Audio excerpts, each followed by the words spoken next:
So yesterday, Kate Middleton stepped out draped in Dior, and you'd think it would be a major fashion moment, right? But instead of the expected fanfare, there was a resounding silence, not even a whisper of acknowledgement from the luxury brand. No posts, no tags, not even a gracious nod of "thank you for wearing us." It was as if the fashion house had suddenly turned a blind eye.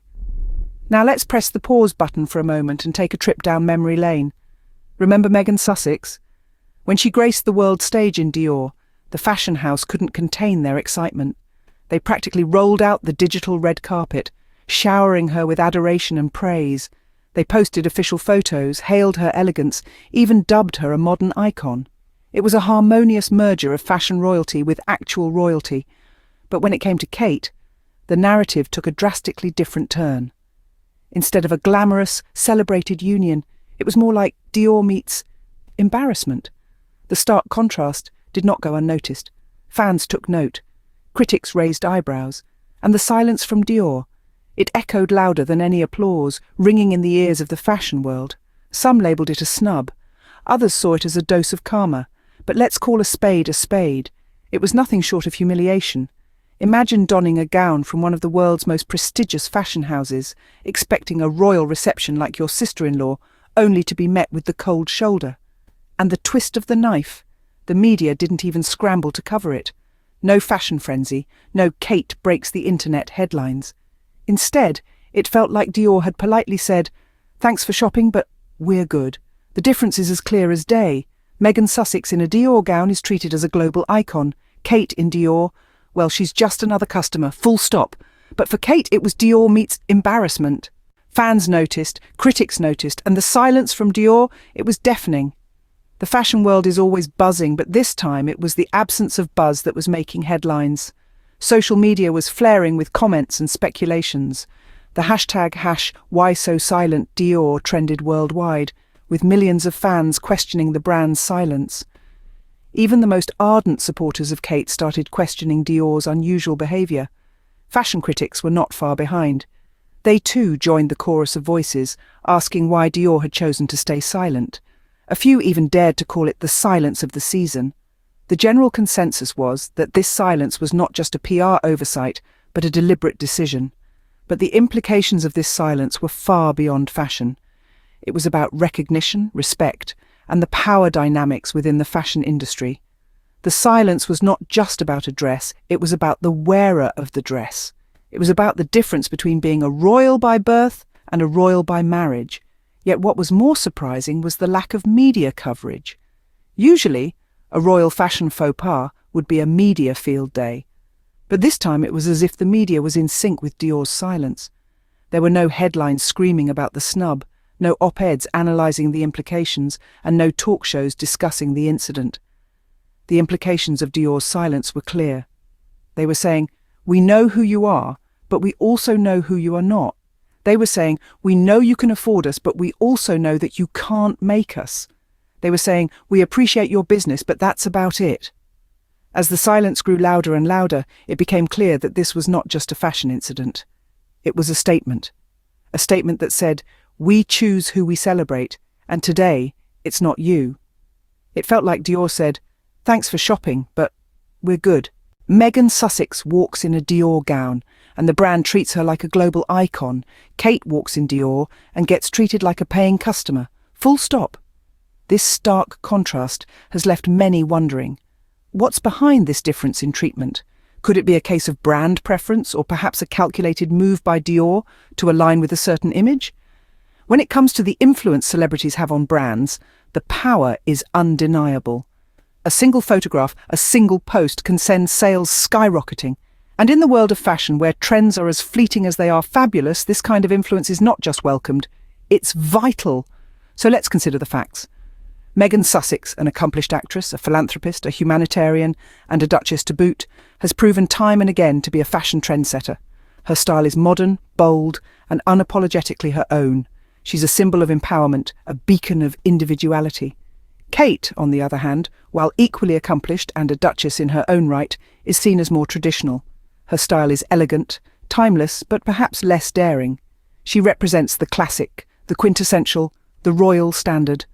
It's no wonder then that Dior, a brand known for its bold and avant-garde fashion, would gravitate towards Meghan. Her modernity, her audacity, her global appeal, it's all in sync with Dior's vision.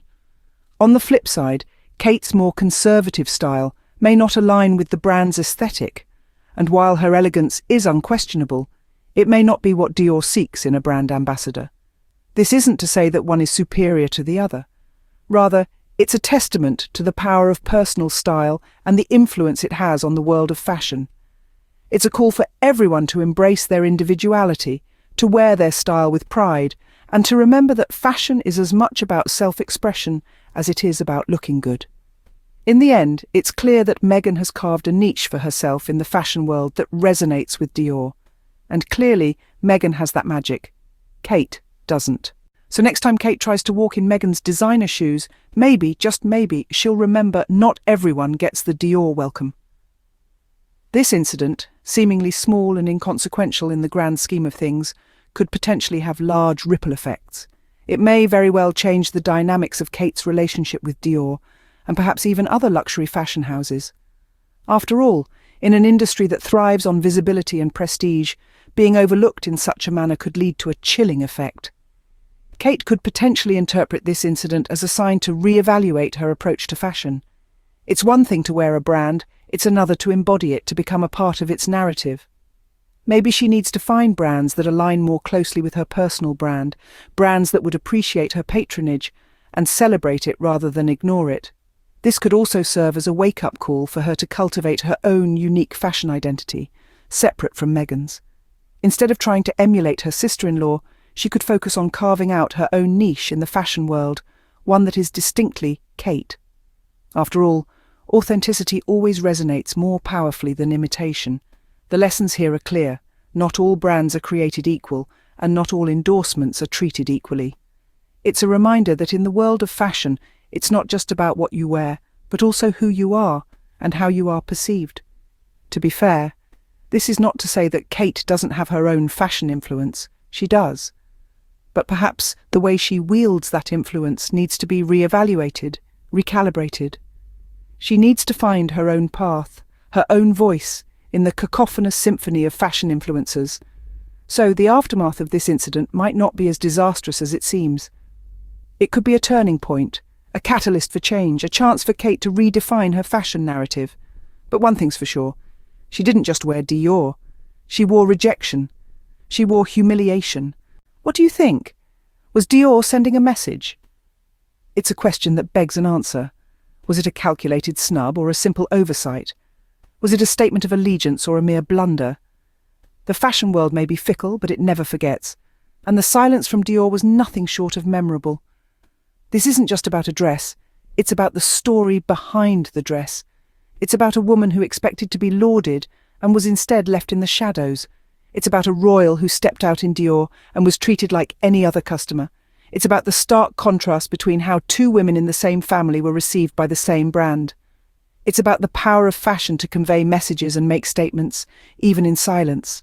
But let's not forget, fashion is a dialogue. It's an exchange of ideas, a reflection of our times, a mirror of our culture. And you, dear listeners, are a part of that dialogue. Your voice matters. Your opinions count. So, we invite you to join the conversation. What's your take on the Dior debacle? Do you think it was a snub or just a slip-up? Do you think it's fair to compare Kate's experience with Meghan's?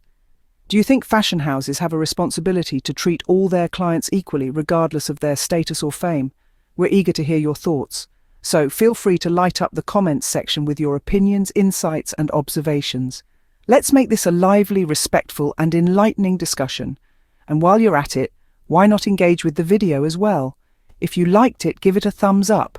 If you want to see more, hit the subscribe button. And if you think someone else might enjoy this discussion, share it with them. Until next time, stay sharp and stay tuned. We'll be back with more thought-provoking discussions, more fashion faux pas, and of course, more royal reality.